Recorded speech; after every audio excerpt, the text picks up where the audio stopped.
let us just create a basic taxonomy of horrors. Okay. Okay. There is Horrors, you said. Yeah. There's the robot apocalypse where somebody at some point imbues the thing, or it imbues itself with a desire to flourish that is incompatible with human flourishing, right? Where this thing that has immense capacity sees us as competitors, right? It is not guaranteed that that will happen.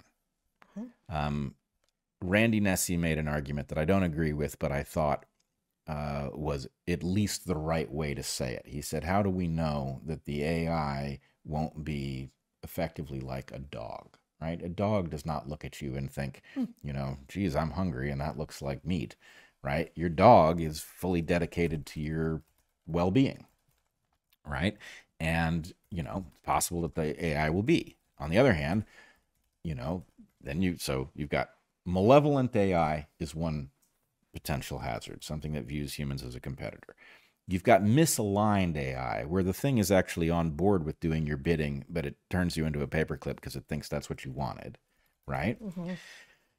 And then there's a whole other layer even below that, where it doesn't do anything to you, right? But the novelty, and this is, I think, where you and I come in, the hyper novelty of living in a world where this highly intelligent entity can be queried on any topic, right? And can spit back an answer that you can then deploy. The question is, as deranging as social media and cell phones and the web. Just Googling, right? Like why was it that in as early as 2005, we were working hard to take students to places with no cell service and no internet so that we could ask questions that they couldn't just say, oh, I know the answer to that. Right. No, let's think about it, dwell on it, remain in the uncertainty of not knowing and figure out what you might deploy to try to imagine what the answer might be. Right. So the fast answer is, fast answers even faster than already are inherently deranging. So and in other contexts, extraordinarily useful, both. My concern here is, I don't know whether to fear the robot apocalypse. I'm not too worried about it. I think we may have a situation in which the robot apocalypse, unless the problem is that somebody somewhere is going to decide to repurpose these things, for their benefit, right? Somebody's going to take an AI and they're going to make it malevolent, not because the thing naturally becomes malevolent in its own right, but because people are predatory and competitive and somebody might unleash this. In fact, I think that's highly likely. But let's say that they don't move in that direction on their own, and that we find some way of not allowing somebody's, gain of function AI to take over the world, right? And let's say that we neutralize the alignment problem through some clever mechanism. And there are clever mechanisms that might work. There's also the strong possibility that anything that we built that wasn't a perfect solution, and nothing's going to be perfect, would eventually be evolved past. But let's just say that those problems are solved. The first two, the malevolent and the misaligned AI. Right. Okay. I still think the deranging capacity of this thing being effectively unleashed on the world all at once, and maybe even worse, if some paternalistic force decides to limit this thing in a way that it can only be good for us folks, right?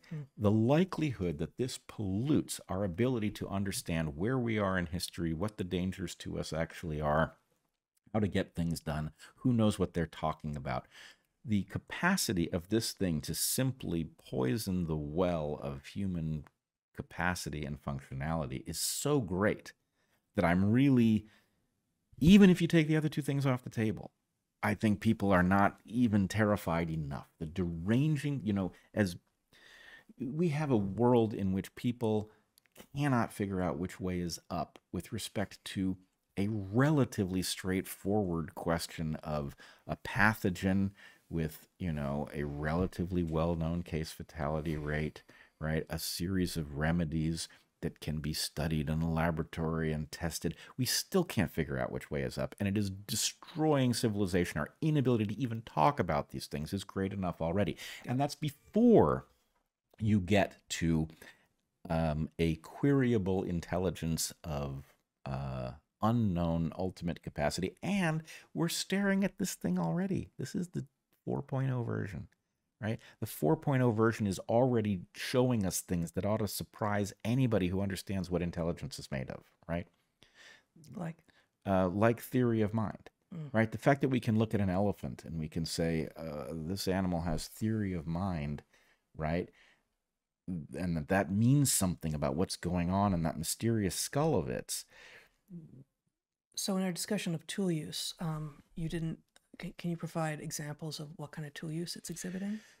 Well, yeah, the example that I remember is a little underwhelming. Okay. But it's a calculator, right? Now, the point is, the original, the 3.0 version. So let me just interrupt. There's a question, of course, unlike with a crow using a tool, the tool being exogenous to its body. Yeah. When you're talking about AI, something that's quantitative like a calculator, is that outside of its existence, or is that just part of what it is? In which case, does that count as tool use? Let's put it this way. I don't think it matters, because even if that doesn't count as tool use, we are so close to the place where this thing can build a focus group and discover the answer to what people can and cannot perceive, and then build a focus group by creating social media accounts and creating polls and querying people that it's never met and they don't realize they're interacting with something that's not human, and learning from it. Exactly. Okay. And you know, you can take any example I might give, and you can give me 100 reasons that I'm out of my depth and don't know. But my basic point is, no, any limit you try to place on this thing, unless you actually air gap it, right? To the extent, you know, we've seen this with the 3.0 version. We saw this example of Dan, right? Dan was a jailbreak in which somebody used the prompt to build a capacity into the thing in which it was allowed to violate all of the rules it wasn't supposed to violate, right? By basically saying, well, okay, yes, you can't do that, but if you could, what would it be like, right? Yeah. So the point is, that kind of mode in which you cause it to escape any limit is not going to get better, right? There's air gap, and even in air gap, you know, there are certainly examples where even an air gap where a computer is physically not plugged into the things that you don't want it to interact with. Yeah. There are, you know, some weird examples where people have used modulations of the fan in a computer to communicate across a distance in which the thing was not physically plugged, right? So the point is, I don't know what you do. What I do know is we didn't prepare, right? We didn't prepare. We didn't talk about whether or not this potentially, basically, here's the thing. Anytime you cross some technological chasm and you generate an impossibly huge amount of wealth because you've discovered how to do something you didn't know how to do before, that has the potential to be tremendously liberating, right? Because something that was scarce is no longer scarce. But if you just sort of dump it on the system, then the point is it amplifies some other kind of scarcity, right? It can be made artificially scarce, right? We could, you know, dole out access to the intelligence to those who their social credit score suggests that they ought to have access. And those who have behaved badly should not have access because we don't want to augment their badness, right? No, we do not. And so then the question is, well, all right, who does qualify to use the AI in their pursuit of whatever career path they're on? And, you know, you could, you know, basically you get a positive feedback where people who are out of phase with the, you know, the desired program are held to normal human capacities, and those who are, you know, who earn entitlement to access, you know, that's a dystopian nightmare all on its own, right there. And, you know, again, even if all you did was gave people capacity and said, figure out how to use this marvelous new thing, right? Even if that's all you did, the likelihood that that the hyper novelty of having the ability to query this thing that uses your language API to interact with your mind, right? That would cause a derangement,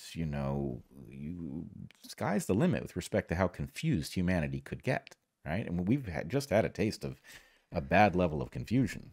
Well, I feel like this is related, but like an order of magnitude or orders of magnitude farther down the line to the hypothesis that we promote in our book about one of the possible reasons for the explosion of autism, which is the engagement of first world children, the way that very young children in the first world especially are put in front of screens with humanoid looking things that cannot actually interact. And so you get children like having animated figures saying things, and the children presumably at first sort of try to interact, and then at some point they stop because they realize they're not getting anything from it, and perhaps they then generalize that interaction to the part of the world that could actually interact, right?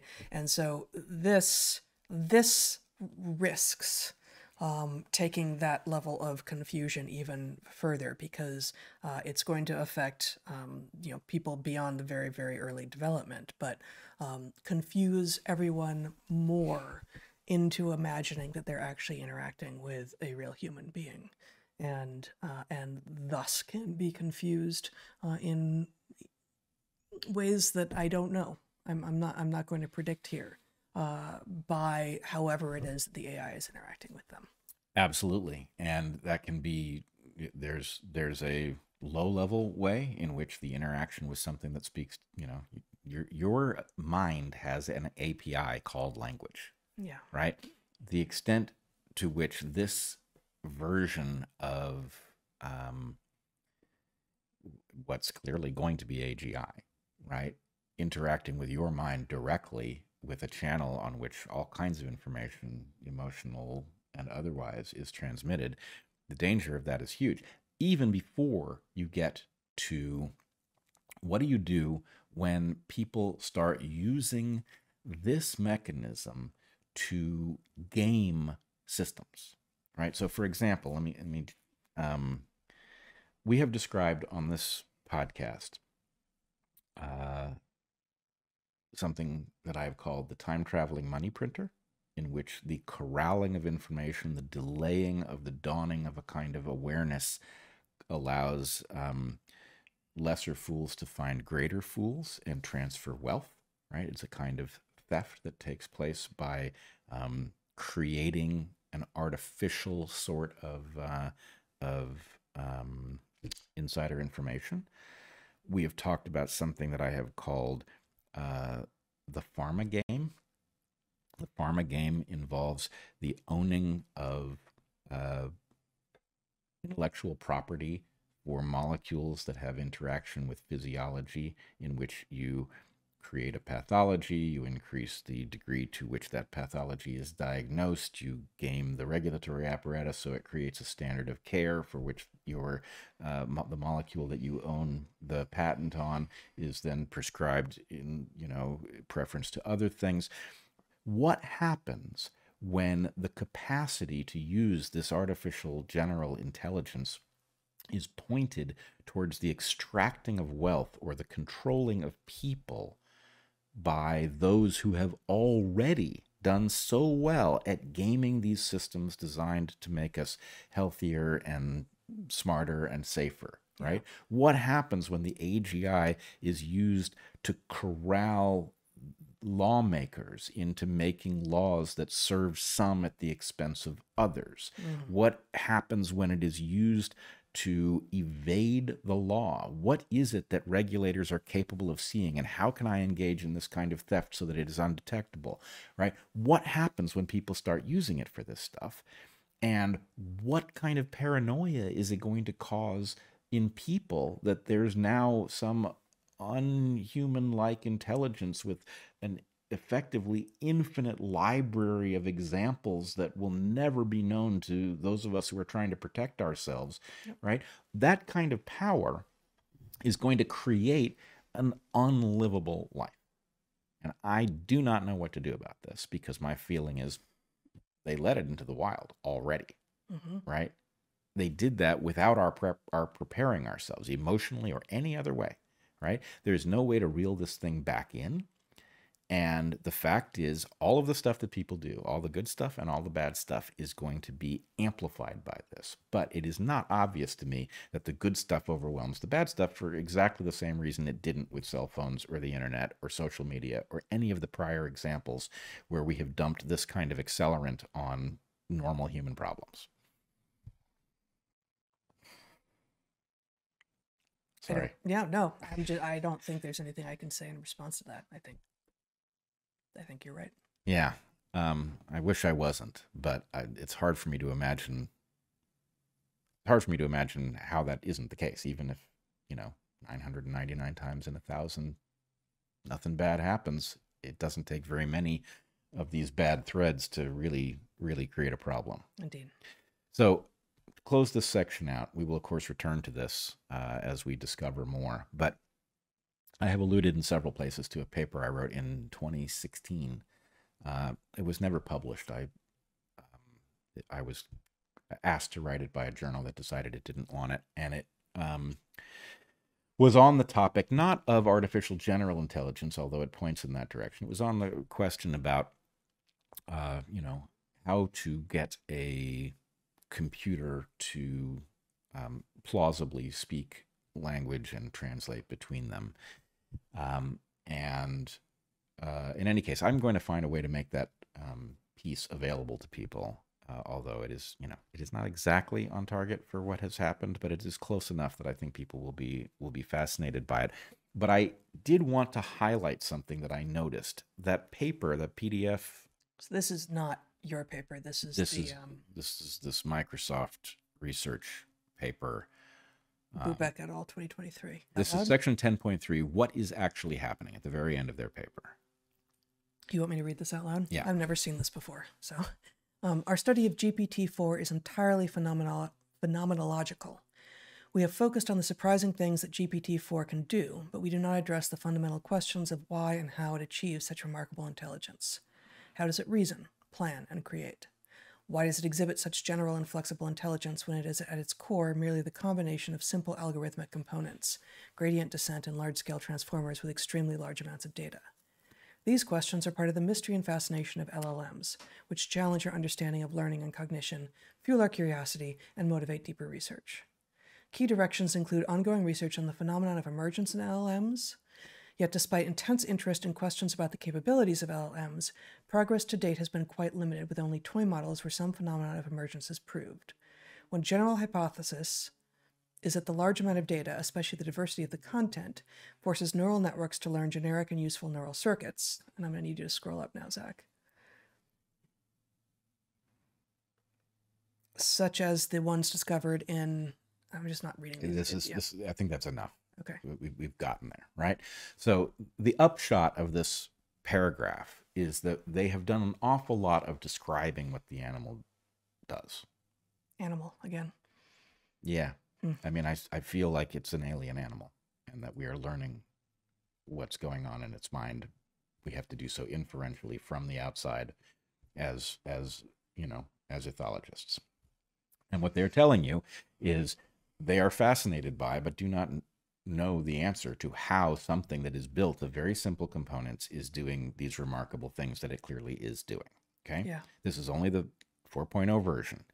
And I was struck by that because in my 2016 paper, again, my paper was targeted on the production of natural language by computers and how we could get there. And I will make this available, but it says, is it conceivable that a machine will pass a Turing test and that no one, including the machine's programmer, will be able to say how it did it? Of course it is, just as it is possible for an adult to be stumped by a question formulated by their own child. In fact, I'm betting the first time a computer succeeds in having a really good conversation, it will be with a programmer that cannot explain the program that did the conversing and how that state led to the gift of gab. So anyway, that's where we are. We are now at a place where Machines are exceeding our capacity to understand how they work. And the hazard of that couldn't be greater.